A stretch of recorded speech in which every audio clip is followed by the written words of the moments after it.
Friends, we are starting our session about the geopolitics of innovation, which is, in fact, a crucial strategic challenge that shapes our future.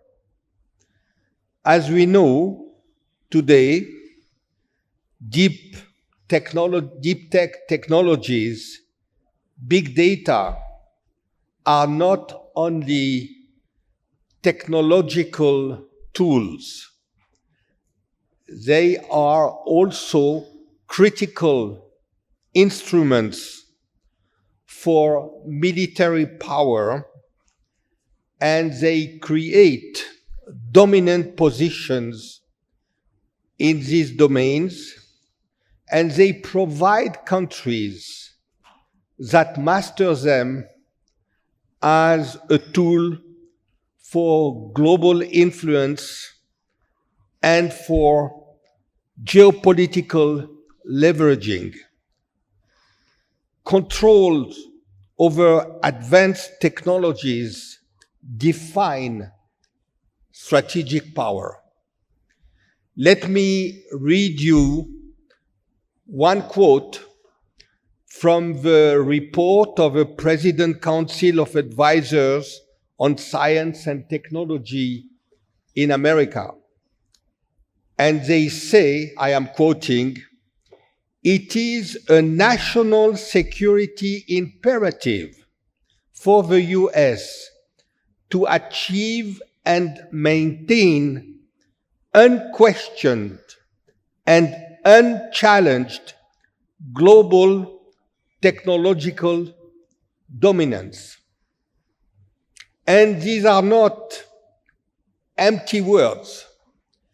These are words which are translated in policies which are aimed at preventing any country or any group of countries to achieve the kind of technological status to which this country or this group of countries would be entitled to get. And as we know, the US has created this notion of a small courtyard with high fences to block transfer of technologies and to have sanctions when you are contravening to US policies. But it so happened that every week the courtyard becomes bigger and bigger, and the fences get higher and higher.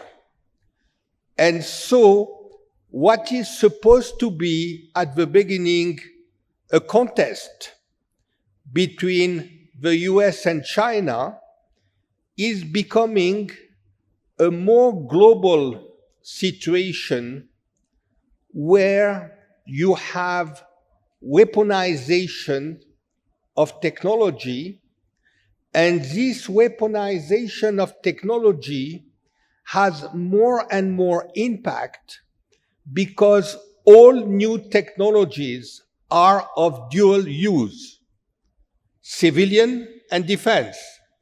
We have seen that the EU and Europe were banning export of cooling liquid for refrigerators to Russia because supposedly this has also a military application. So this is just a kind of almost caricatural example of everything which can be deemed as strategic. In a different context, at some stage, France banned the sale of Danone Group, which produced yogurt, saying that Danone was a strategic company in France. And so how do we deal with this new situation? Does that mean that countries are condemned to be stuck at a certain level of technological advance? Does that mean that countries become collateral casualties of the big game of technology? I would like here to introduce our three speakers with whom we are going to discuss this very critical topic. First of all, Lieutenant General Vino Kandahar, retired, who is a principal advisor to the Ministry of Defense in India. Then we have Praveen Mysore, who is a senior director of Dassault Systems France. As you know, Dassault Systems is a big global player in high tech, and Dassault Systems deals with civilian clients as well as military clients, and so has also to think about this problematic, I guess. And then we have Fani Kondepuri, who is the Chief Delivery Officer of T-Hub in India, and who has a very long career being involved in technology, among other things, having been a top executive at Microsoft. So I would like to turn first to you, General, because of course India is at the center of this problematic, if I may. And of course you might say that since the world exists, since countries exist, every country has tried to protect some competitive advantage, which is natural and legitimate. But are we today witnessing a situation where this trend has reached a kind of new dimension, which is in a way impacting in a very drastic manner the whole international power balance, and is impacting or potentially impacting the way countries like India or other middle-sized countries look at their future role or their role or future role on the international scene. So please, General.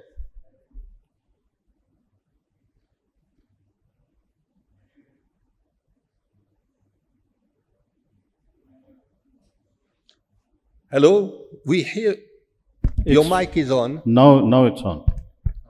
Yeah. Thank you, Claude, for firstly inviting me here. And your point and the quote which you made in the beginning, I want to add to that. You know, earlier we were post World War II, we were looking at a Cold War with the world divided into two parts. So most of the nations were getting benefited for some technology to come to them from one of the two where you lined up actually. It's always a question of superpowers wanting a following, and technology automatically then flows. Now from bipolarity you move to unipolarity, now to multipolarity. So countries with not the highest level of technology will automatically have to find their way through alliances, through partnerships. There is no other way, because, and we've experienced it earlier also, whether it was nuclear technology or space technology, and all this business of sanctions was there even earlier. And many countries have faced that. It's not that if you face sanctions, you just wither away. It doesn't happen. Maybe that gives a spurt to your domestic brilliance, and that's what India has also seen. What do you expect the superpowers to do? Give away the advantage? Okay, I'll quote Henry Kissinger. I consider him as one of the strategists of modern USA. He said to be an enemy of USA is dangerous, but to be a friend is fatal. Now, if it is fatal, and you see the record of superpowers, as long as you're with them, as long as you're useful, it's fine. The other part about technology discovery, technology sharing, I don't think we should be naive to believe that the best technology will ever be shared. When you talk of transfer of technology, you'll always be at least 2 notches below, and the control will finally rest with the superpower. That is geopolitics. Now, whether it comes in some form, we'll have to be careful. The only point here is we are going through an era where a bulk of the high-end technology, deep tech, everything is residing in a few pockets and practically in USA and China. Now, whose technology is better is discovered only once there are conflicts and there are battles. And in today's geopolitics, countries which are actually fighting are not fighting alone. There is somebody behind that testing that technology in the battlefield. Whether it is Russia, Ukraine, whether it is Israel, Gaza, or even if you look at Operation Sindoor right now. So, such an anomaly will exist. Can we expect the global community to do something about it? As long as the structure of organizations like the United Nations is controlled by a few powers, I think the countries which are in the middle level will not be able to find their place. Your point about sanctions, I want to amplify it here. When United States was trying to sanction a number of countries for supposed ill deeds or misdeeds of theirs, the yardstick was not common, and it will never be. And that by itself at times creates geopolitical blunders. An example of this is in our neighborhood, Myanmar was supposedly doing something wrong which the United States felt, and they applied sanctions. What happened geopolitically? The entire technology and the products from China landed up in Myanmar. So, such kind of, in a way, foggy ideas in geopolitics create a disbalance in technology as well. But at the same time, I think such a situation will continue and we will face similar challenges in technology. When you talk of weaponization of technology, uh, all resources are being weaponized, all resources. And in all resources, it is knowledge which is weaponized, and technology essentially is knowledge. So, when somebody has discovered a technology, found a technology, and then thereafter they want design, develop, and produce something, they want to keep the best with themselves while the others will possibly do with something lesser. And that's exactly how geopolitics has been played for ages together. So I think there is nothing strange in this. Most important job here is of the diplomats to get into favorable alliances and partnerships, even if you do not join that camp, but whether you are able to extract, that's exactly the job of a diplomat. Most of us in the technology field may not understand how things happen behind the door. But I think now the diplomats also have to be tech savvy. Otherwise, they will never understand how to get the best technology to their country. Thank you. I will get back to 1 or 2 points, but first I would like to advance on our discussion. And let me turn to both of you, Praveen and Fanny, because in a way, we have a situation where a number of countries today are trying to see how they can safeguard some kind of margin of maneuver, some kind of leeway in their process of technology catching up. How can they develop further their capabilities when sometimes even middle level technologies are being, the transfer of these technologies is being restricted? What are the ability for these countries to still continue to advance acquire technology, because today the kind of technologies that we are talking about are in fact affecting every single aspect of national life, whether it is the economy, society, business, advancement, etc., etc. So how can you do that? Maybe we start with you, Praveen, and then Fanny. Yeah. So very profound question, I would say. I hope the mic is working. Do we have your mic? Yeah. Hello. Is it working? Yeah. So it's a profound question what is asked actually, and definitely in today's context, definitely a country like India, okay, where we fall into the category of mid technology level, okay, need to reflect, okay. Today, with the current geopolitical situation, we are seeing the global powerhouses such as the USA, China, okay, Russia. We are seeing some unilateralism there and also some high-handedness, right? And this probably would jeopardize the entire equation across the world. And of course, there are bodies such as United Nations, UNESCO, World Trade Organization, etc. They are there to regulate, but despite these organizations being there in existence, we see some upmanship by some countries, right? And I hope we don't get to see the colonization era emerging again, okay, sometime. We don't get into that kind of situation any time in the future. Having said that, so let's also deliberate on how the mid-technology level countries can cope up with the situation. There are a few ways, definitely.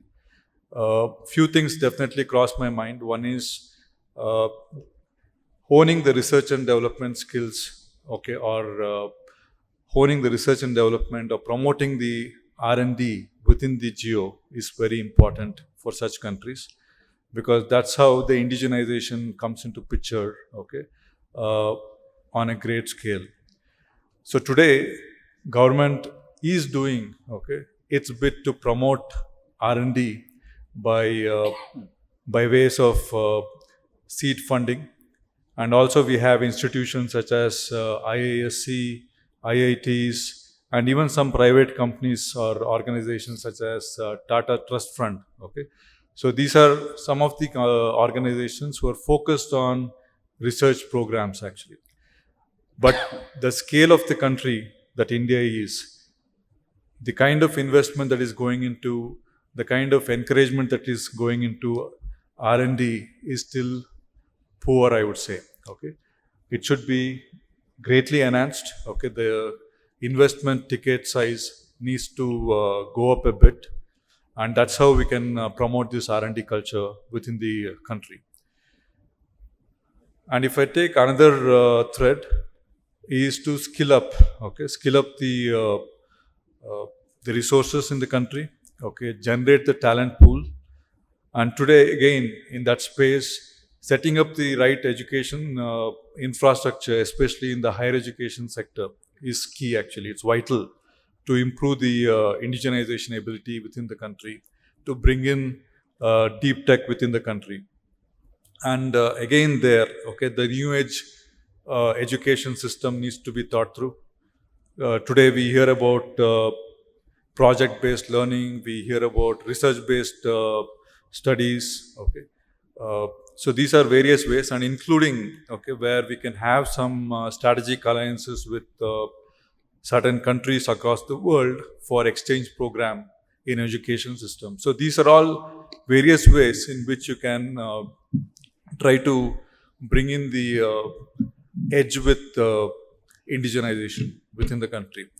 And also startup ecosystem is also a very important ecosystem, because startup comes with brilliant ideas, and realizing those ideas into reality, okay, is something one needs to encourage. So government is doing its bit again. There is startup seed fund, government brings in, but still it is not enough for the size of the country that India is actually, right? And so these are various things that one can definitely look at. Besides, for a country like us, okay, one is the deep tech, a lot of people are focusing on, and we have seen in recent wars, the new age warfare is taking shape actually, and is also being in use, right?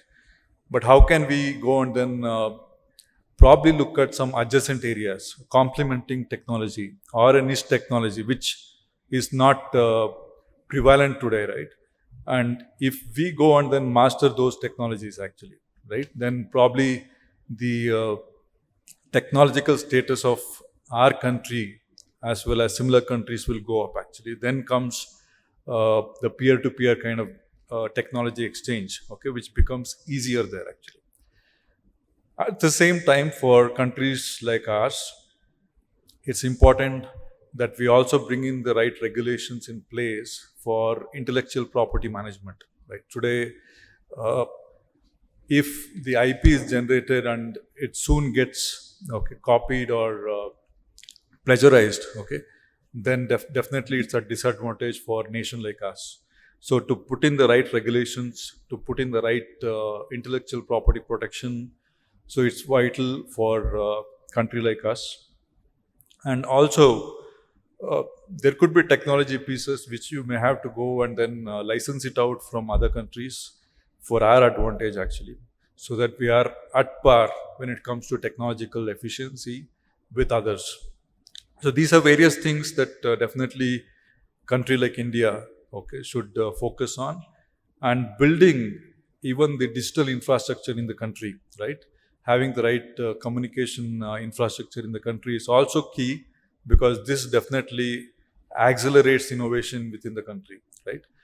So these are various things definitely. And also when it comes to partnership, I think the co-speaker spoke about that also, having the technological alliance, not just with one or two across the world. I think we need to build that kind of technology alliances with multiple sources actually, so that we de-risk ourselves in a situation where there is a geopolitical issue, okay, so that we have the flow of the technology coming in, we have the collaboration that we can go and then engage in, okay. So these are various ways I think the mid-level technology countries can definitely engage in and see how they can elevate, okay, on the technological front. Thank you. Thanks, Fadi. Claude. Thanks, Claude, for having me here. I think you asked a very broad canvas question. So I think I'll take the liberty of taking the gamut and the spectrum of questions that you actually included in one very broad question. So it makes a little, please bear with me, but I'll take it all the way from external to internal view.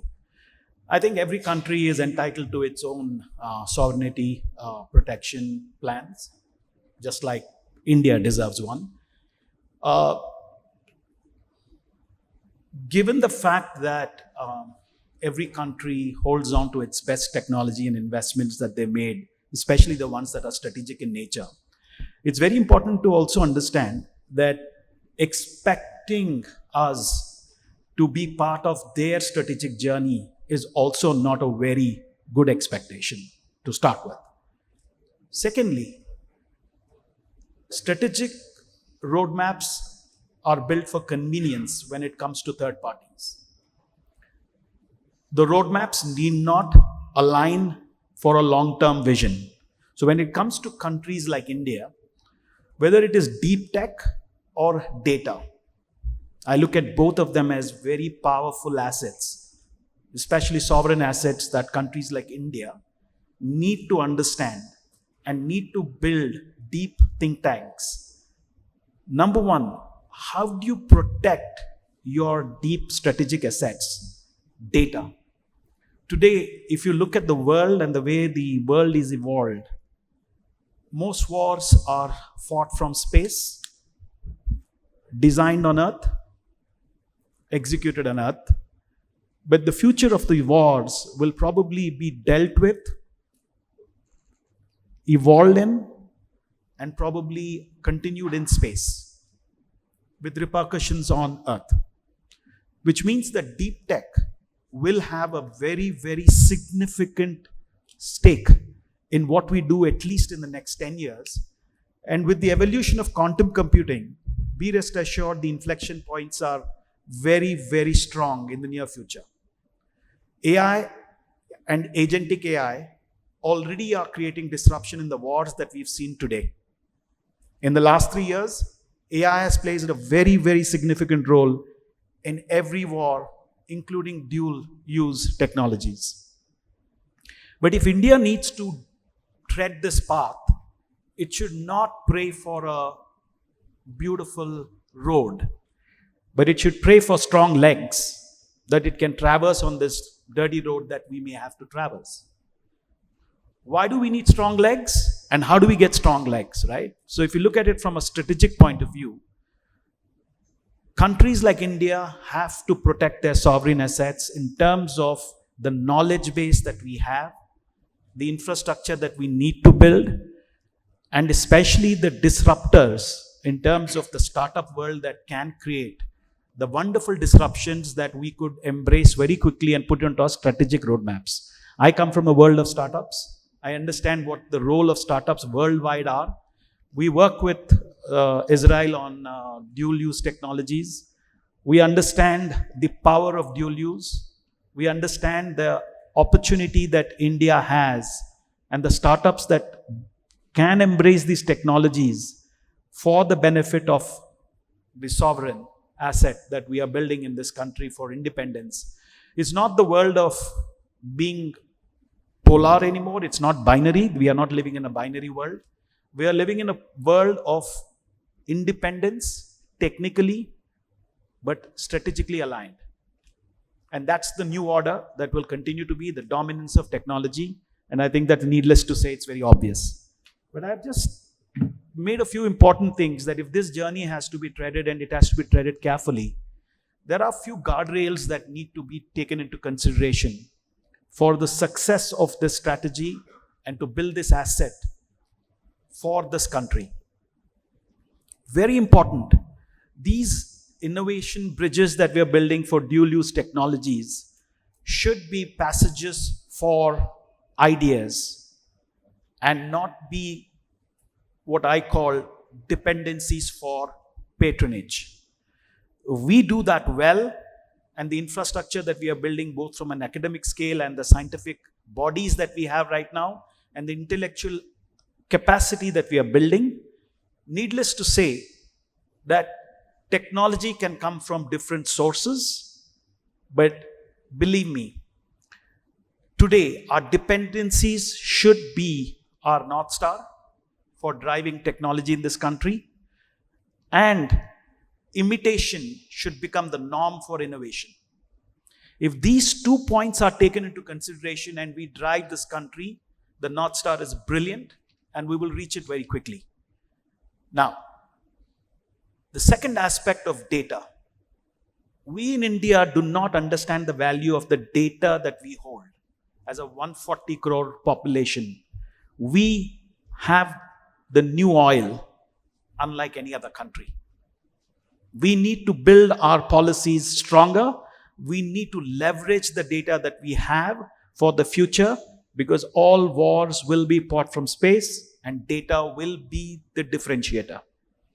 If we hold on to our data cleverly, we build our own internal policies and not drive on proprietary technologies, which I did talk to Claude about in terms of embracing open technologies with all our might, is the right way forward. But if you look at it from a guardrail perspective for data, it's not just civilian data that matters. A lot of people may look at it from two lenses of defense and civilian purposes. But believe me, the amount of data that this country is generating at this point of time is unlike any other country, both be it for defense or for civilian purpose. For the society by and large, you take healthcare, it's an unaddressed data point for us. We have no singular data source that we can leverage on which is non-Caucasian data. We are still working with data points in healthcare that do not reflect the nativity that we need to respect. So given all of these, that includes in data for defense, I think we need to look at our internal strengths beyond supply chain and logistics.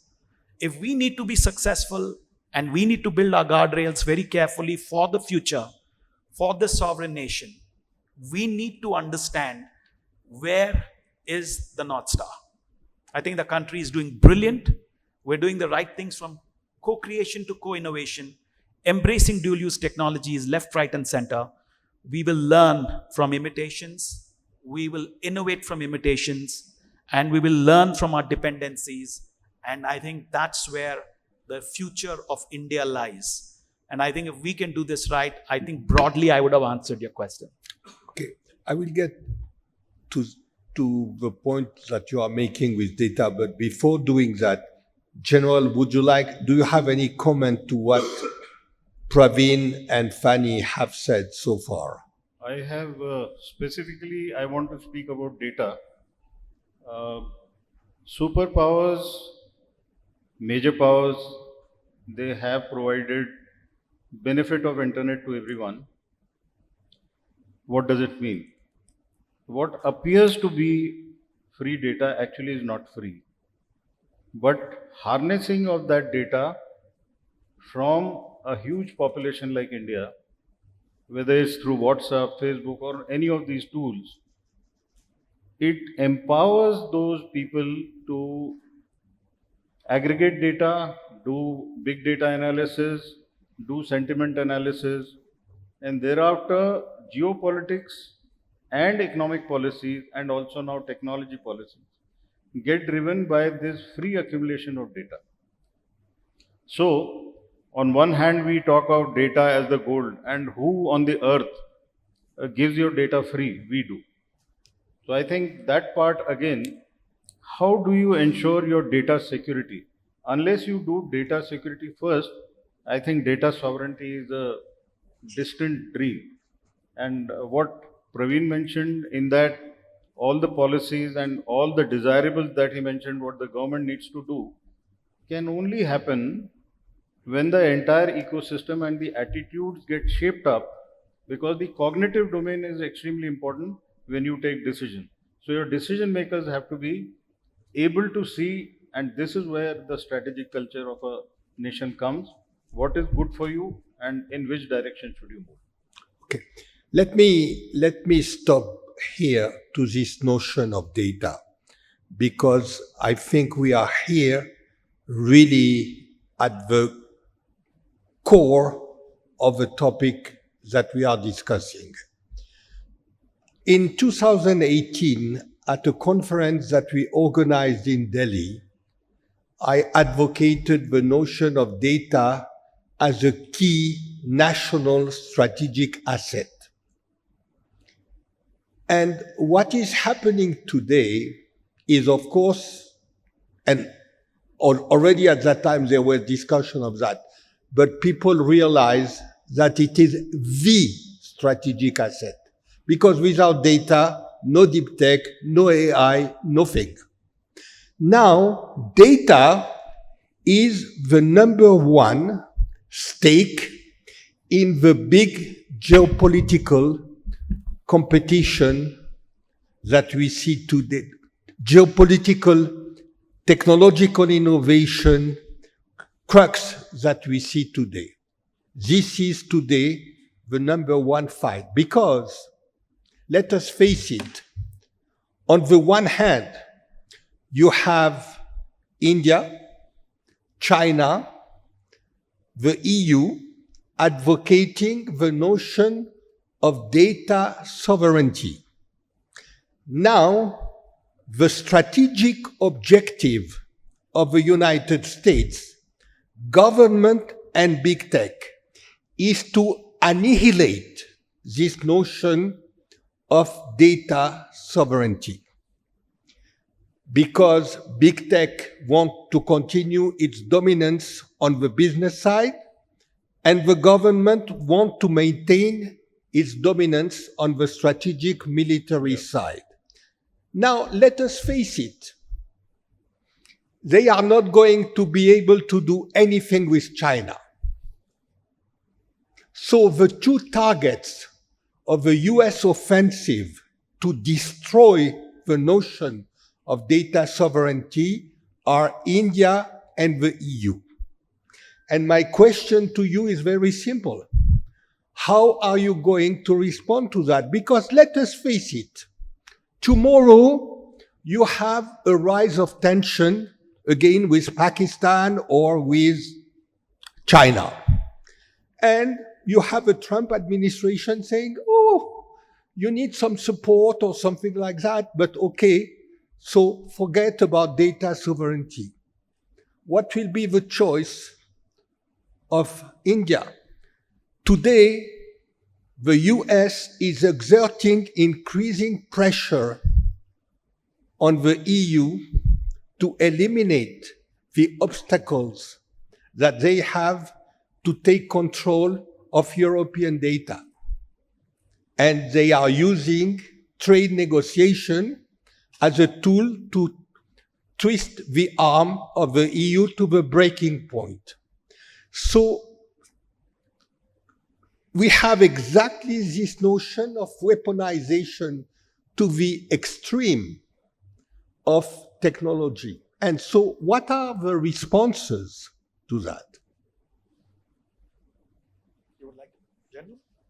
You want me to answer that? Yeah, I'll Whoever- add a line and then you could. Okay. Whoever wants to start. So, I am maybe putting it in a very brutal way, Yeah. but I do believe that this is the reality. So there is no harsher word for colonization than what you just said. Data colonization is the new norm, and let's accept it. If we are in denial, then let me remind you that the world order is not about weaponization of your shells or hardware. It's weaponization of data and digital content. Digital colonization is the new norm, and data is going to be the driver. And I think there's no escape for countries that are leaning and not leading. Any country that's trying to lead with technology but continues to lean on their partners will fail. Leading without leaning is the new norm. And I think digital colonization is something that most countries will fall prey to.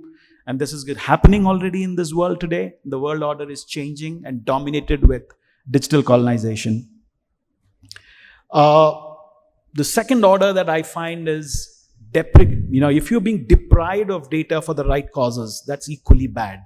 And I've seen that in a particular war that we fought, we were deprived of information. That's bad enough. So-called allies and partners, when they deprive you of information, that's bad enough. You don't need to be controlling data for the wrong reasons. And I think when lives are lost, irrespective of which country they belong to, is not universally accepted if we are playing on a level playground there. And I think digital platforms that India owns, that's building on, we have some fantastic platforms that we're building on that will ensure our integrity and sovereignty. And I think this classic example is your UPI gateway, your open data networks that we are building on. I think everything that we are building around data is going to ensure that we will be protected. And I think we are on the right track for being least dependent in the future. That's my view. Yeah. I think in India, definitely we are building the digital infrastructure for data sovereignty, ensuring data sovereignty. We can witness that even the big companies such as Google, Amazon, etc., they are setting up their data centers in India. Okay, so one way or the other, the government policies are such that we are trying to protect the data, okay, that we are generating, to have the data within India. Okay, so that's still there, but still, these companies, okay, if you just zoom in, they all belong to Western world actually. Okay, so that's where the challenge lies. Okay, we are in the zone of dilemma. Okay, while we are taking certain measures to ensure the data centers reside in India, but the operators are coming from Western world actually. And leaving these big companies, okay, there are still small players from within India, local players. They're also setting up the data centers. And even the government agencies themselves are building some data centers like what Pani mentioned about Open Data Network, UPI, etc. Okay, and definitely, okay, we need to have a robust mechanism. While even if the operators are from Western world, we need to have some policies or guidelines such that it is protecting ourselves, okay, very well in whichever situation that we may come across in future actually. So that way, I think what is being spoken about data, okay, we are ensuring that it is residing within the country, and it's also giving the right access to the right channel within the country to leverage and then build on top of it actually. We actually got here to discuss about AI. And the first and the fundamental principle is to have your data. And that is, I think, one of the weakness that not only India, but many of the countries have. You're not able to get your data aggregated. You're not able to harmonize the data from the legacy data to the present. And you're churning data huge, absolutely, which is being used by somebody else. And in geopolitics, when they are able to influence your policies and to ensure that this critical element, which is data, is available to them free of cost, I think this is where geopolitics plays a major role. Unless you get powerful economically or even technologically, it's very difficult to control what are your own riches. So I think this is where we need to start looking at it holistically rather than looking only myopically at one of the critical elements. There are multiple critical elements, and data is one of them. You see the geopolitics of it playing in critical materials, critical minerals, critical geography. What you considered as geography today, now outer space and under the water is also geography. And if you are deprived that and data from there is used only by the developed countries because they have the capability, then obviously you will always be a runners up or lagging somewhere behind. Let me, are there questions at this stage? Let us take one question here.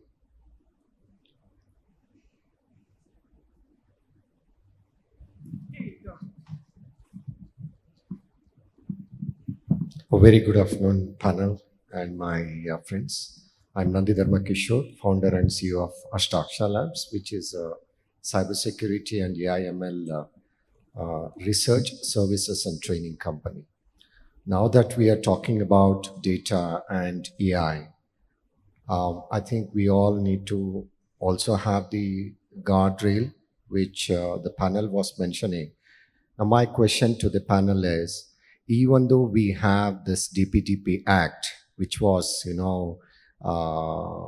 which came in 2023, government is struggling to implement that. Right now, we are in 2025. It's almost like 2 years. Right? What are the role and responsibilities of the government agencies once they have these regulations? How effectively that can be implemented so that it reaches to the taluk level and panchayat level, and who is going to monitor or validate whether it has been done in a right way? Okay, I'll start here. What Claude you mentioned in 2018, you mentioned about data in Delhi. 2019, we co-authored a book on data sovereignty. That is 7 of us, we wrote a book. A number of parliamentarians in 2019, especially the younger ones, walked up to us to ask us, what is this animal? The understanding at the apex leadership has to be much more in terms of the expanse and the depth and the penetration of that.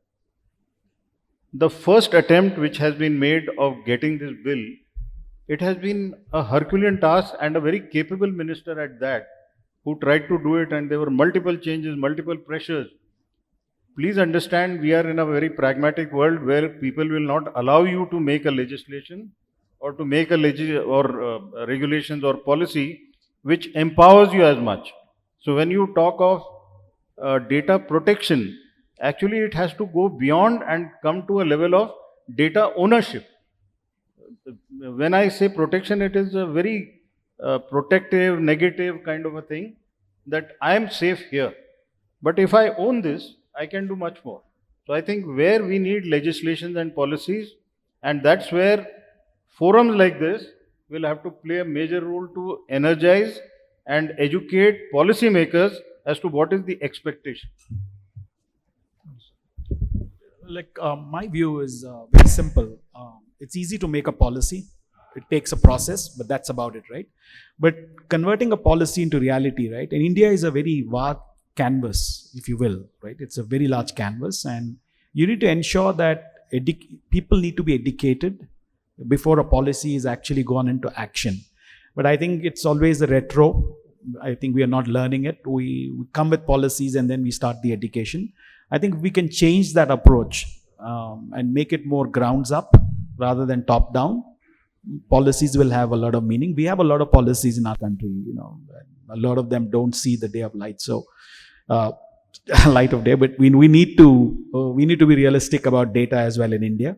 But there are different types of data we are talking about, right? Like even if you look at the amount of traffic data that we are collecting today is just crazy. Look at the human data that we are collecting from different other sources other than cameras. That's also outrageous. And with the access to mobile devices and cheap internet access, we are consumers of data, and we are actually not just consuming both from a velocity perspective or volume perspective, but there's a lot of data that needs veracity as well. So we need to understand that responsibility, like what General just said, comes from ownership, but ownership also comes only through education. If we are not educated enough and we don't know what the frameworks are and what does it really mean to us, we will never own it fully. We may just own it as entitlement, but entitlement alone won't help us. I don't know if I helped you, but I know you're from the cybersecurity space, but all over all wars are fought alongside cyber today, and cyber invades data and privacy of information all the way to its core. So, whether it is weaponizing of the bandwidth that we have, or is it utilization, is what we need to understand. So dual use forces come from extremes. One is weaponization and one is utilization. So we need to be careful as to what are we really trying to achieve. But it's a very hard question to answer in one forum. Yeah. Anything?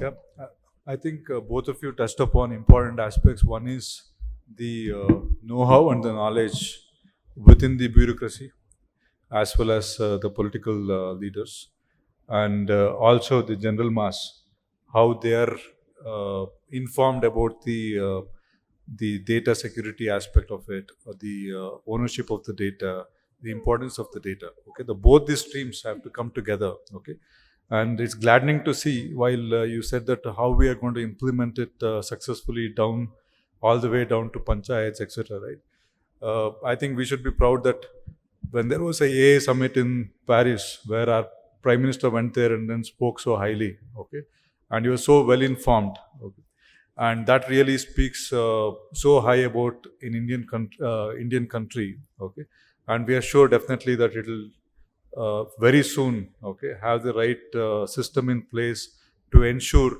the data privacy, data security, okay, all of these things are well established across the country.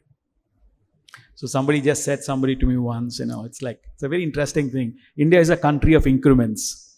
So follow that rule and most of the answers will emerge. Yeah. Thank you. Let me, at this stage, turn to you, Praveen, because, in fact, as I mentioned before, your company, Dassault Systèmes, deals with private civilian companies and military entities. And you are facing the issue of sanctions that you may attract from the US, but there are also, as we know, an increasing number of technology transfer restrictions which are, in a way, put in place by the EU, by EU countries. How does a company like yours manage this kind of evolving landscape where you have really to navigate all these sanction constraints, bans, and be careful that what you are doing doesn't hit you tomorrow like a boomerang, because all of a sudden you will be accused of having given technology or sold something to a country which is potentially an adversary or a competitor to the EU or to the US? Very loaded question for me, but I'll try and answer. Dassault Systems is a 3D design, simulation, digital manufacturing, business experience platform company, right? And we are also a listed company on NASDAQ, and also bound by the United Nations regulations, actually, right? Whatever sanction, okay, it gets applied through UN, as well as certain world trade policies. Actually, we are governed by those things, okay, because we have to honor those things. And I can recall one instance when Russia went into war with Ukraine. Okay, our offices in Russia, okay, they were all shut actually overnight. Okay, because we had to follow the guidelines, and then we had to cease the operations in Russia and then come out of it actually. So that's the guidelines that we'll have to follow. I don't think we will take any shortcuts there. But thankfully, with India, okay, we are having a great rapport, and we are navigating, especially through this defense and the civilian domains, okay, where we are trying to establish the strategic partnership with the defense organizations within India, as well as the private organizations, and also setting up the innovation hubs, okay, in order to skill up, okay, the young talent, and also enabling the research programs to be taken up, okay, leveraging the technology that we offer actually. Because the technology that we offer today is used by, as Claude mentioned, both by the civilian world as well as the military world actually. Okay, across the globe we can see a lot of defense artifacts getting developed on our technology, the platform that we offer, and at the same time it's also used for even design and developing a shampoo bottle. Okay, so that's the stream that we cater to actually, right? So we are doing our bit, especially aligning with the Indian initiatives such as Atmanirbhar Bharat, where the indigenization is definitely the key focus, right? We are establishing centers of excellence, working with many state governments, federal governments in India, and it's already in operation, where we are engaged in skilling up, okay, and also fostering startup innovation, engaging and promoting research, okay, working with CSIR also, okay, within India. So this way, as long as there's no conflict based on the global guidelines, especially coming from United Nations, the WTO, etc., we are in alignment with the given geo, and work with the national priorities there. Thank you. When you talk of technology transfer, simultaneously along with that, there are other issues involved also. Now, UN sanctioned or US sanctioned? That is another big question. US sanction. So, for example, there is an African country which has got no sanction imposed on them by the United Nations, but the US decides to do that. It has an adverse impact on the business from here to the African country. Point number one.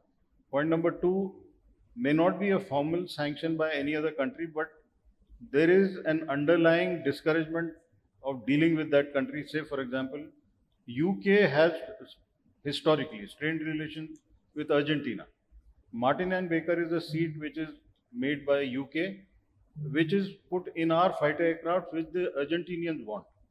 But you will not be allowed to export that. Exactly. It impacts our business. So it's not only about the technology, but it is about other geopolitics related to and impacting on our economy. Exactly. So I think it's a very wide spectrum which we Exactly. need to, in a way, demystify and see that startups, MSMEs, bigger industries, they're reluctant because the finances are also controlled with a superpower. The entire financing is controlled there. You're right. Absolutely. I agree. Yeah. So, adding to what General just said was that, especially when it comes to startups, one of the things that we caution startups, especially when it comes to investments, is to be aware and conscious about the guidelines. Need to have a clean cap table. Ensure that the investors are not backlinked to and linked to negative geopolitics or sanctions that we may have, or even the asset basket that from where the capital is coming from is not coming from a blacklisted company or a country. So we need to understand that from a startup perspective as well, right? Any sanctions has repercussions and sometimes connotations that even individuals may not know. And there are several situations that have emerged recently, as early as in the last few months, that startups that were working with the government of India, especially in the areas of defense, had backlink investors which were not necessarily aligned with the government of India. So, and this was ignorance that came into the forefront. But urgency and ignorance cannot go hand to hand. And so due diligence is a very, very important factor, especially in this world of sanctions. You need to constantly upgrade yourself and be aware of whom to work with and whom not to work with. And I think it's a very complicated world, even for the startup ecosystem, especially when their runways are very short and they are not necessarily highly motivated to stay on this race.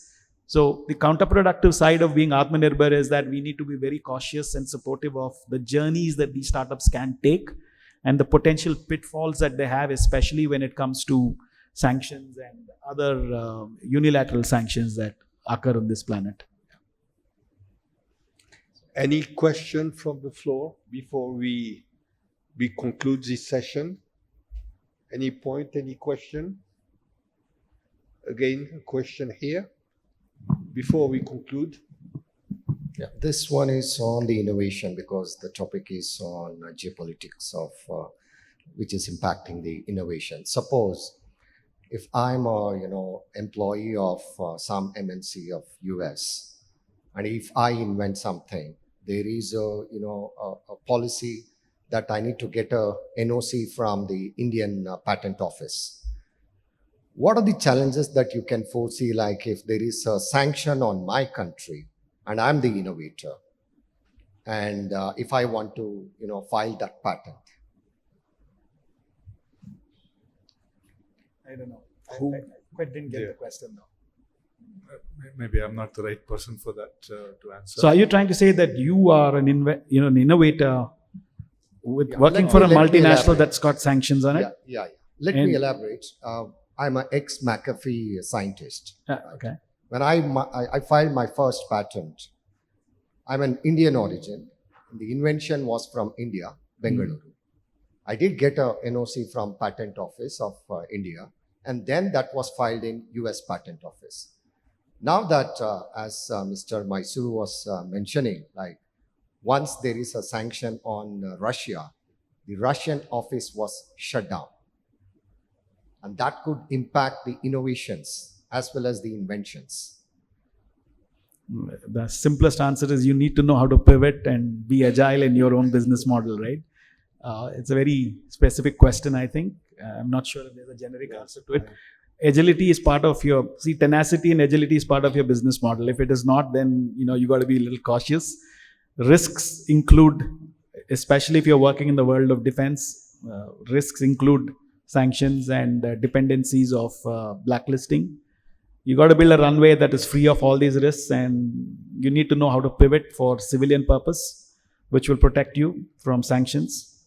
So, needless to say, you need to build a much more agile business model than a very specific business model if you're trying to convert your patent into a business model. That's my assumption. Okay. I don't know if I answered your question, but I'm assuming I did. Yeah. A very last question. If you can Keep it short. Very, very short, yeah. I'm Praful Talera from the Maritime Research Center. The global commons, no country has jurisdiction. So the Americans say that if they can have an edge in the global commons like outer space, underwater, cyberspace, they can assure American dominance for the next 200 years. So what have we as Indians got to say? That question is to all the panelists. Thank you. Yeah, I think I spoke about bolstering the research facility within India, right? So we have great minds, great scientists as well. But research will not happen overnight. Even for America, it will take time, okay, and investments to come out with technology, etc. Right? I think that is the infrastructure. Definitely, we have to raise the bar, okay, and then see how we can establish that ecosystem for advanced researchers, and that definitely will help us catch up very soon. Also, the government of India is focused heavily on building a sovereign innovation fund. I think that's something that will change the future of what we are doing and how we are doing. And I think whether it's space, deep space, or under the ocean, deep oceans, or even in on planet Earth, it's all the same. But I think investment on different spaces is already happening by the government of India. I think they seem to be going in the right direction. Prafulji, when you mention about edge, the question is how big is that edge? And one of the fundamental things where domination continues is because they set the standards and you comply. Unless you are able to set the standards and then decide on it, which China did. So I think you got to reach that level where you set the standards and you say, okay, compliance in India will be as per this. And you should be able to then even have not in a negative manner, but there is a challenge where the rest of the world starts following you.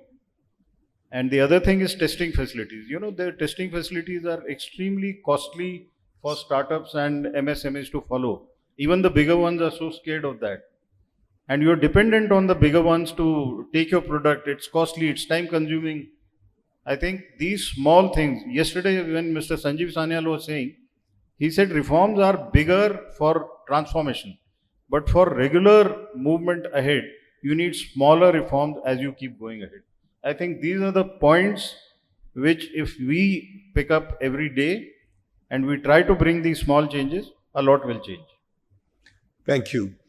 At this stage, we need to close, and I don't want to be an obstacle toward your lunch, which is being served. So please join me in thanking our three speakers for bringing quite a lot of very, very useful insight into this problematic, which is going to continue and increase in the coming years, because unfortunately, I don't think that we will see an easing of tension at the international stage, rather the contrary. And I think what has been said here about how can countries like India manage and adjust, like, as we said, promoting more R&D, proper IP management, funding, increasing funding so that you create indigenous technology, which is in a way independent from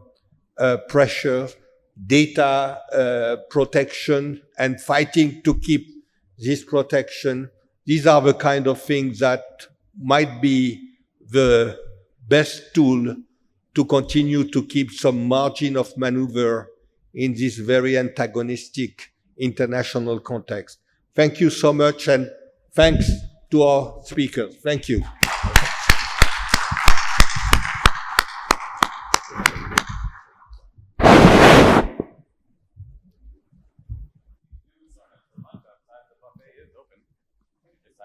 Outside. It's right outside the pre-function area. The buffet is outside the glass windows here. And you can pick up your plates and come inside.